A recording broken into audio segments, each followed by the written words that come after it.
After a hectic Christmas period, starting with visiting Ugi's family in Austria and finishing it with my family Christmas celebration in January in Serbia, finally, after almost 3 weeks of constant traveling and hanging out with people, we arrived back to Nuremberg.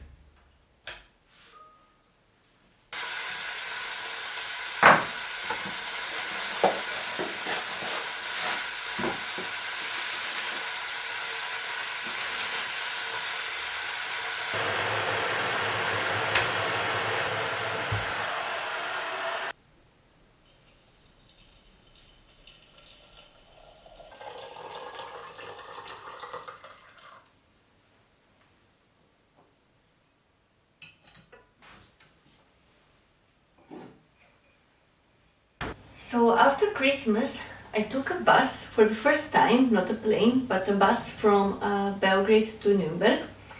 And I had to go with the bus because I just didn't know how long I'm going to stay in Belgrade, so I didn't book a plane ticket on time, and then they got crazy expensive, so I had to take a bus.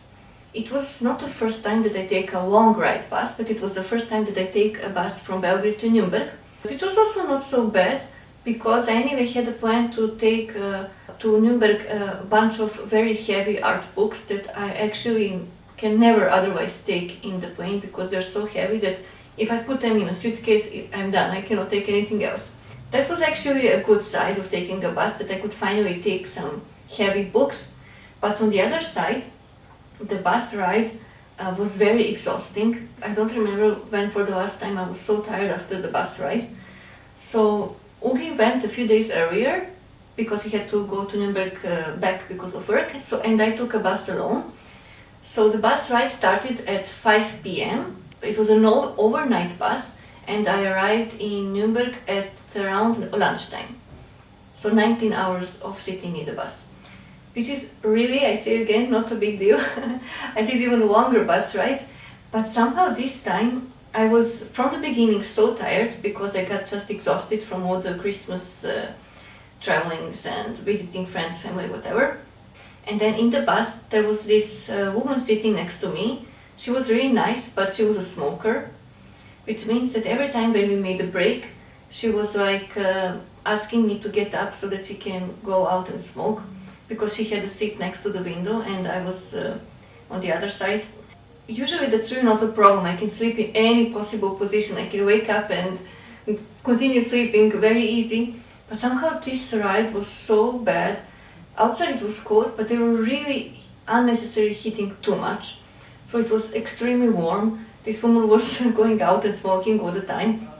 We had so many unnecessary stops. People were talking. There were like some kids crying.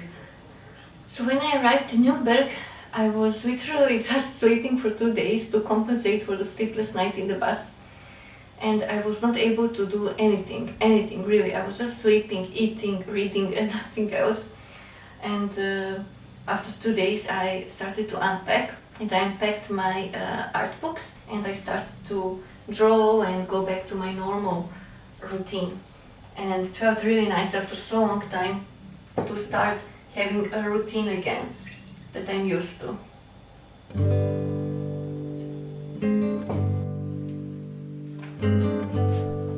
After resting, unpacking and trying to go back to my normal daily routine, it was kind of nice to be alone again back in my studio. I started a new sketchbook, and also for the first time I started using these water-based Ohuhu markers that I really love and can't wait to use them more in the future.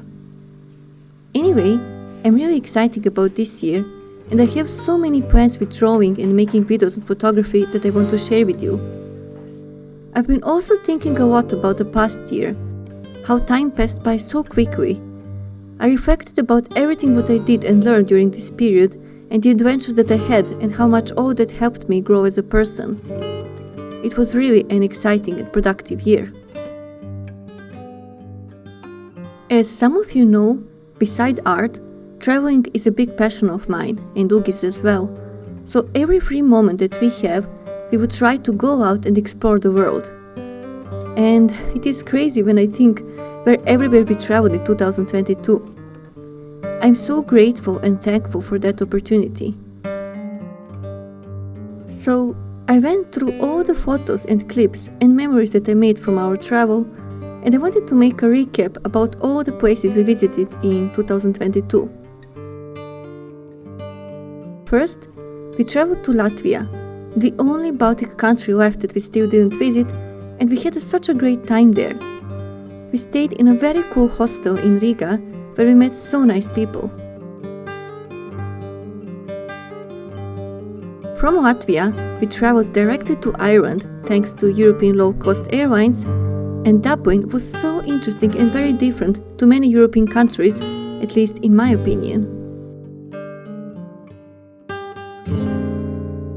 Then, we traveled with my mom to one of my favorite countries in the world, Turkey, where we had so much fun exploring magical Istanbul.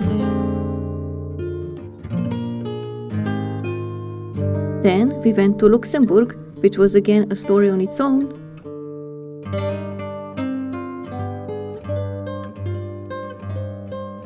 And then, I went with my mom for her birthday to Italy, and I'm so grateful for this opportunity, and I was so happy to travel with my mom and visit all the beautiful places in Rome.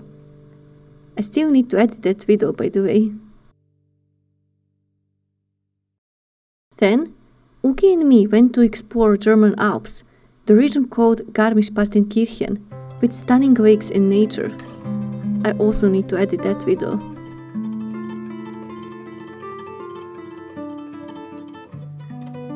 Then, we flew to Albania, which was again a great experience. Albanian people were all so kind, and there is so much to visit in this country, and it's definitely worth it.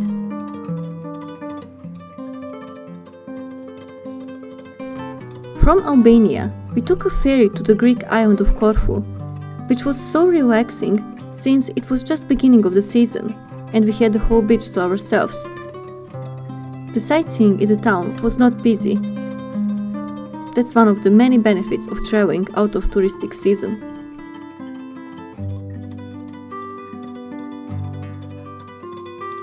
Then, oh man, I did a solo trip to Bologna and explored its beautiful architecture. And from there, I flew to my cousin's wedding in Montenegro.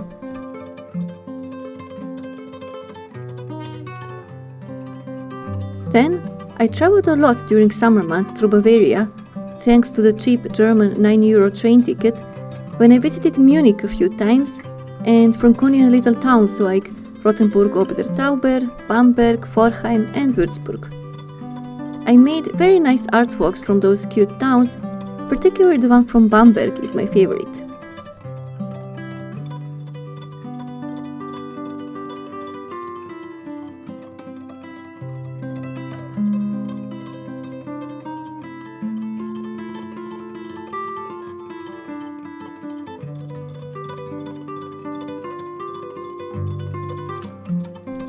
And the last big travel that we had in 2022 was flying to Egypt, which turned out to be one of my favorite countries in the world. I didn't plan to make a travel vlog from Egypt, but maybe I will try to combine some of the photos and phone clips and random camera clips and turn it into a vlog.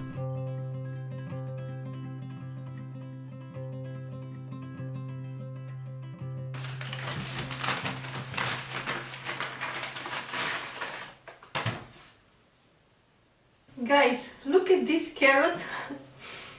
They're just like piece of art. So beautiful.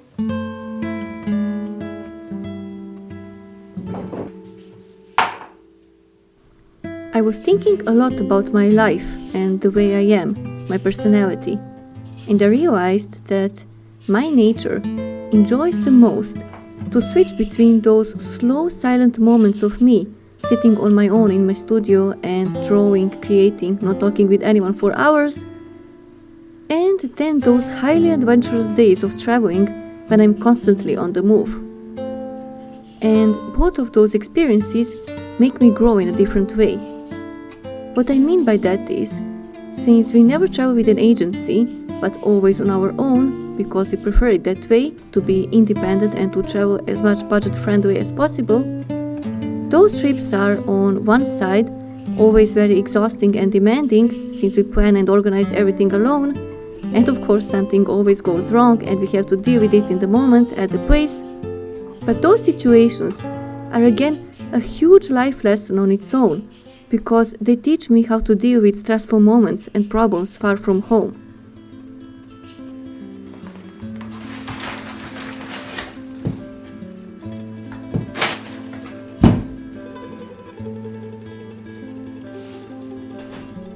Traveling days are also the moments when I feel the most alive, and when the life teaches me that everything in life is unexpected and also bigger than my small world in my studio.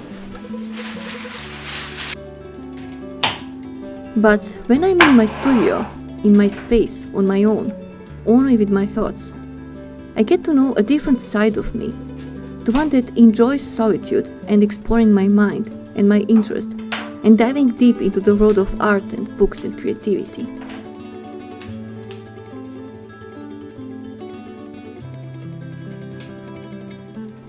Anyway, my friends, I'm really looking forward to this year.